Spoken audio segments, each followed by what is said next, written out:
MP scientia class में फिर से आपका एक बार स्वागत है। और हम सभी आज स्टडी करेंगे क्लास 10th के केमिस्ट्री।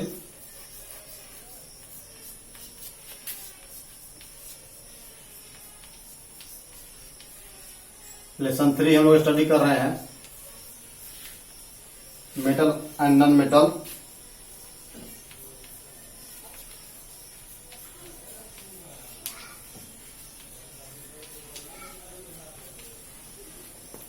तो इसमें स्टूडेंट्स हम लोग अध्ययन कर चुके हैं कि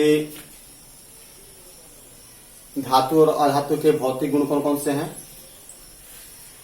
अब हम लोग को रासायनिक गुण का स्टडी करना है।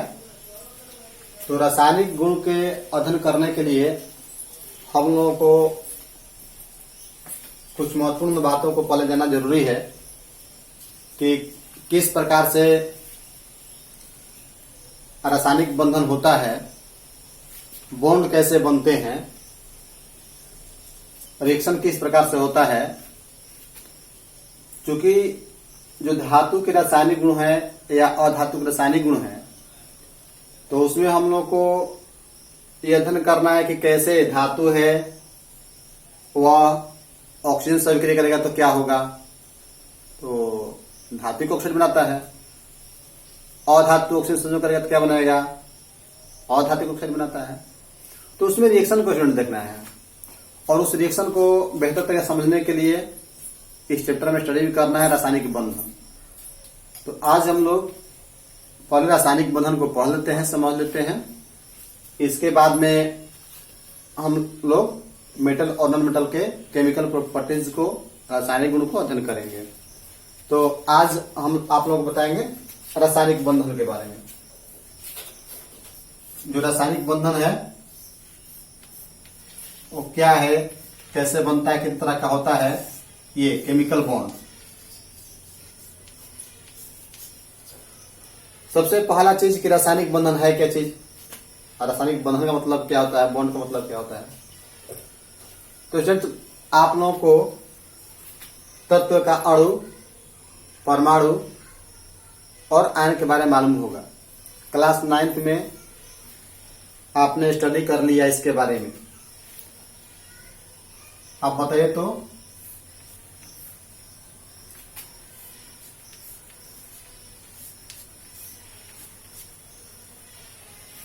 इन तीनों में H का मतलब क्या है, H2 का मतलब क्या है और H+ का मतलब क्या है, मालूम है आप लोग को। H का मतलब क्या है, जो हाइड्रोजन है वह तत्व है, और H का मतलब कि हाइड्रोजन का एक परमाणु। H2 का मतलब क्या है, तो H2 मतलब कि दो परमाणु मिले हुए हैं, H+H, और मिलकर के तब ये H2 बनाया हुआ है। इसका मतलब जब दो परमाणु मिलते हैं या दो से अधिक परमाणु मिलते हैं तो क्या बनाते हैं, वो होता है अणु। तो ये हाइड्रोजन का अणु है। H+ का मतलब क्या है, पिछले क्लास में इस पर चर्चा हुआ था कि कोई परमाणु इलेक्ट्रॉन दूसरे को जब प्रदान करता है तो वो धनायन होता है। तो यहां पर जो है यह हाइड्रोजन का आयन है, हाइड्रोजन का आयन है।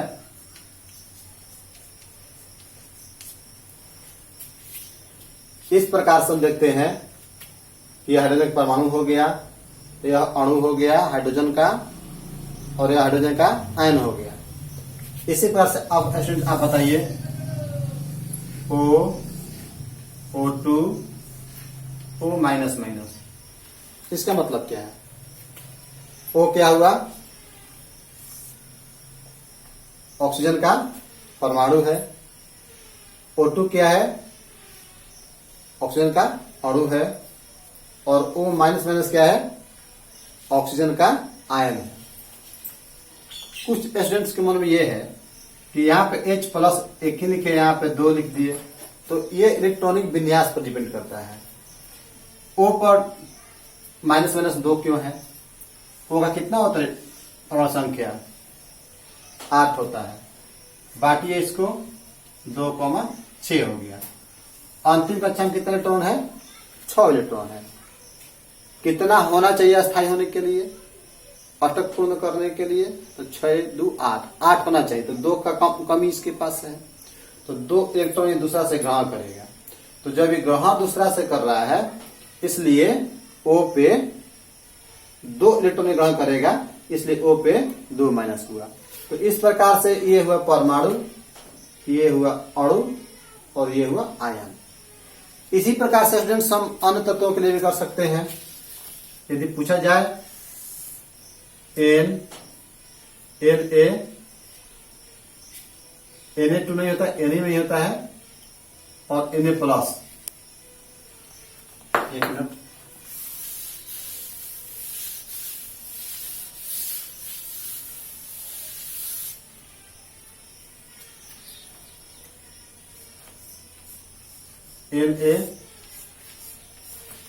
Na प्लस, इसमें क्या है? Na ये जो है सोडियम का परमाणु हो गया और Na प्लस आयन हो गया। एक इलेक्ट्रॉन दिया है 2 8 1 2 8 प्लस एक, मतलब इलेक्ट्रॉन दूसरे को दे दिया है। तो ये हो गया परमाणु सोडियम का और ये हो गया आयन। अब आते हैं मुख्य बात पर। एक एग्जांपल लेते हैं पहले। ये क्या है? H2 क्या है?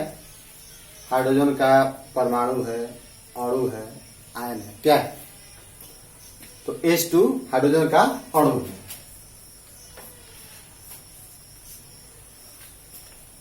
तो यह अणु कौन सा है? तात्विक अणु है, किसी जैविक अणु है, किनमें से कोई नहीं? क्या होगा? तो H2 कैसा अणु है? तात्विक अणु है, तत्व का अणु है। कब जैविक अणु होगा? जैसे हम लिखते हैं H2O, यह तात्विक अणु है कि जैविक अणु है? तो H2O क्या है? अणु है। किसका अणु है?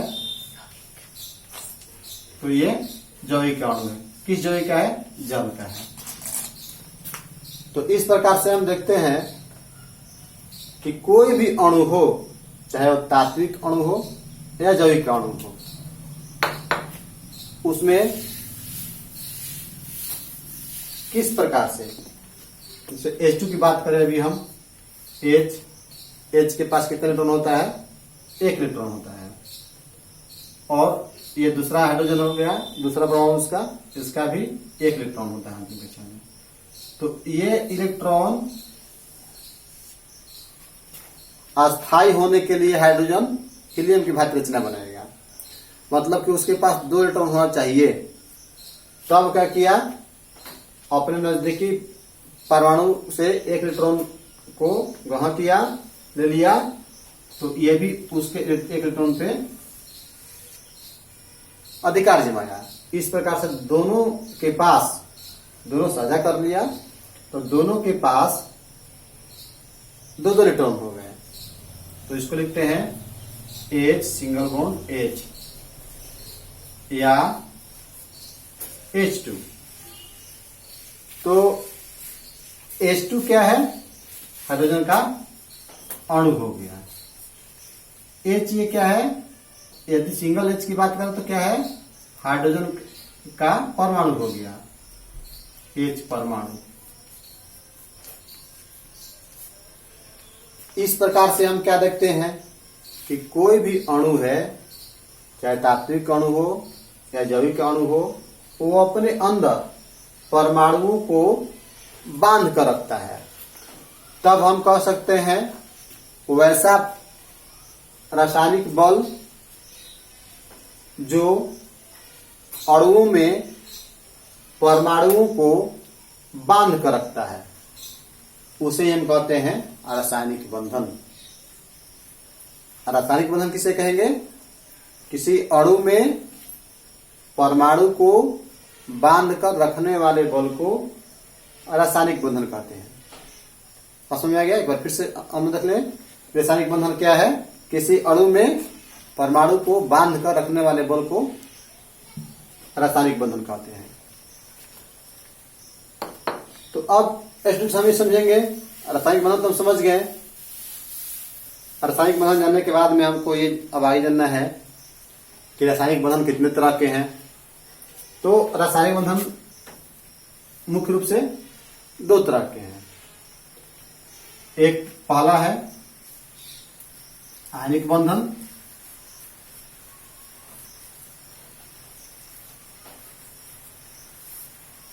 पहला है आयनिक बंधन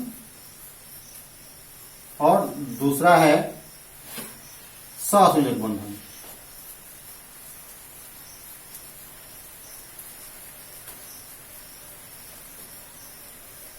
दो तरह के हैं। कौन कौन? आयनिक बंधन और सहसंयोजक बंधन। आयनिक बॉन्ड हो गया, केमिकल बॉन्ड है two kind, ionic bond and covalent bond. तो अब हम लोग पहला जानेंगे कि आयनिक बंधन किसको कहते हैं। आयनिक बंधन को जानने के लिए पहले एग्जांपल लेते हैं। पहला ये हो गया आयनिक बंधन। तो आयनिक बंधन जानने के लिए एक एग्जांपल लेते हैं। Na और Cl के बारे में बताया था, एक बार फिर से उसकी चर्चा करनी है हमें। जो Na है सोडियम, उसकी परमाणु संख्या कितनी होती है? 11 होती है। उसको हम डिवाइड करेंगे, बांटेंगे। इलेक्ट्रॉनिक विन्यास 2, 8, 1। अंतिम कक्षा में कितने इलेक्ट्रॉन है? 1 इलेक्ट्रॉन है। तो अष्टक से 1 इलेक्ट्रॉन ज्यादा है, जिसका यह त्याग करता है और धनायन बनाएगा। इस प्रकार से Cl की बात करते हैं। क्लोरीन 17, 2, 8, 7, 2, 8, 7। अंतिम कक्षा में कितने इलेक्ट्रॉन है? 7 इलेक्ट्रॉन है। तो इस प्रकार जब सोडियम के परमाणु और क्लोरीन के परमाणु एक पास आते हैं तो Na पर Na का 1 इलेक्ट्रॉन हो गया, Cl के पास 1, 2, 3, 4, 5, 6, 7 इलेक्ट्रॉन हो गया। 1 इलेक्ट्रॉन ये इसको दे देगा तो क्या होगा? Na पर प्लस और Cl पर माइनस। इस प्रकार से NaCl बनता है।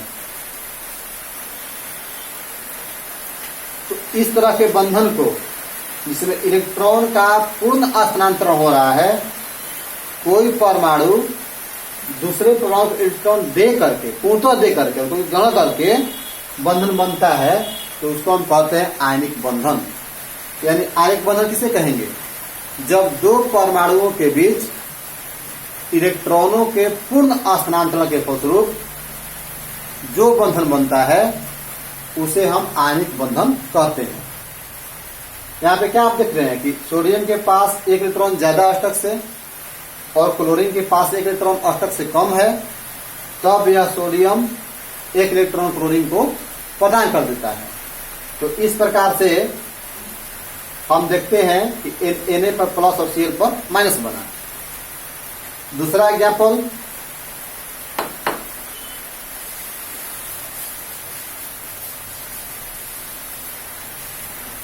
CaO का बनना। CaO का बनना। कैल्शियम ऑक्साइड कैसे बनता है?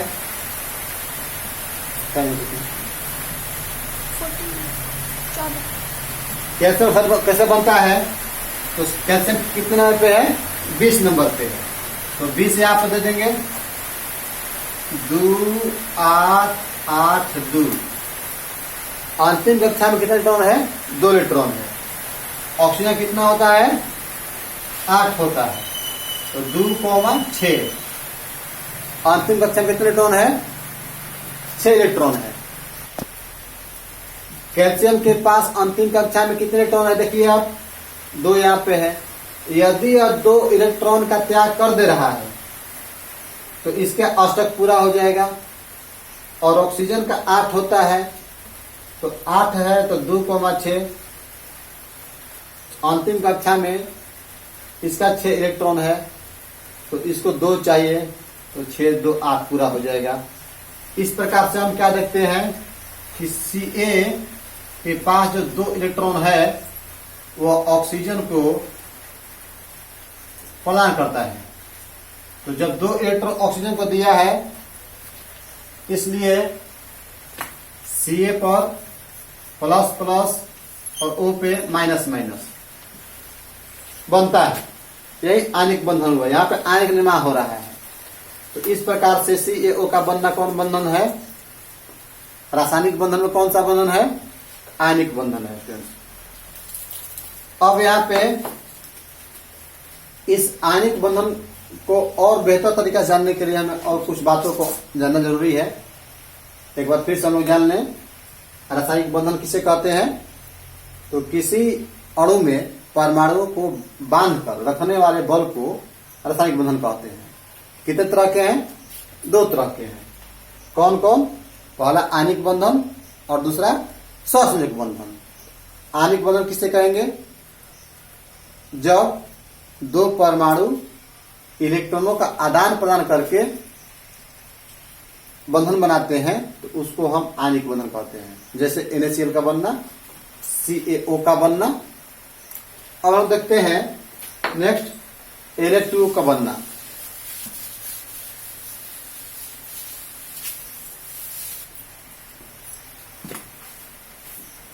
Na2O का बनना। Na कितना होता है? 11 होता है। 2 8 1 अंतिम इलेक्ट्रॉन है। ऑक्सीजन कितना होता है? 8 होता है। 2,6। इसके पास अष्टक से इलेक्ट्रॉन ज्यादा है। यहां आप देखिए Na2 मतलब सोडियम। Na सोडियम है। सोडियम कितने परमाणु है? 2 परमाणु है। तो Na एक दिया यहाँ पर इलेक्ट्रॉन अष्टक से ज्यादा है, और Na इधर, या एक ही पास हम कर सकते हैं Na एक इलेक्ट्रॉन ज्यादा अष्टक से। सोडियम का 2 परमाणु, तो सोडियम का 2 परमाणु लिख दिए। एक सोडियम के पास कितना है अंतिम कक्षा में? अष्टक से 1 ज्यादा है, और यहाँ पे 1 ज्यादा है। अब ये ऑक्सीजन हो गया, और ये कितना है इलेक्ट्रॉन? 6। 1 2 3 4 5 6। तो अब हम क्या देखते हैं कि 1 इलेक्ट्रॉन ये दे दिया, और सोडियम 1 इलेक्ट्रॉन दे दिया ऑक्सीजन को, तो इसका 8 पूरा हो गया। तब यहाँ पे Na पे प्लस, पुनः Na पे प्लस, और O पे माइनस माइनस, 2 माइनस, क्योंकि 2 इलेक्ट्रॉन वहां किया है और ये दोनों मिलकर के इसको 2 इलेक्ट्रॉन दिया है। तो अब Na कितना है? Na2 हो गया, प्लस प्लस हो गया, O पे माइनस माइनस हो गया। इस प्रकार से Na2O बनता है। तो इस प्रकार से आयनिक बंधन बनता है। अब यहाँ पे हमें कुछ महत्वपूर्ण अन्य बातों को जानना है, जो कि क्लास आप 9th में पढ़ चुके हैं। वो कौन सी बातें हैं? वो बातें हैं कि संयोजी इलेक्ट्रॉन और कोर इलेक्ट्रॉन क्या होता है स्टूडेंट्स, मालूम है? संयोजी इलेक्ट्रॉन